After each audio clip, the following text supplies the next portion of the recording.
بسم الله الرحمن الرحيم.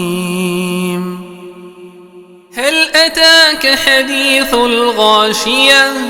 وجوه يومئذ خاشعة عاملة ناصبة تصلى نارا حامية تسقى من عين آنية ليس لهم طعام إلا من ضريع لا يسمن ولا يغني من جوع. وجوه يومئذ ناعمة لسعيها راضية في جنة عالية لا تسمع فيها لاغية فيها عين جارية فيها سرر مرفوعة وأكواب موضوعة ونمارق مصفوفة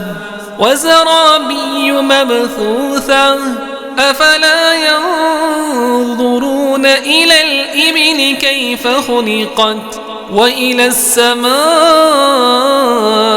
كيف رفعت وإلى الجبال كيف نصبت وإلى الأرض كيف سطحت فذكر إنما أنت مذكر لست عليهم بمسيطر إلا من تولى وكفر فيعذبه الله العذاب الأكبر إن إلينا إيابهم ثم إن علينا حسابهم.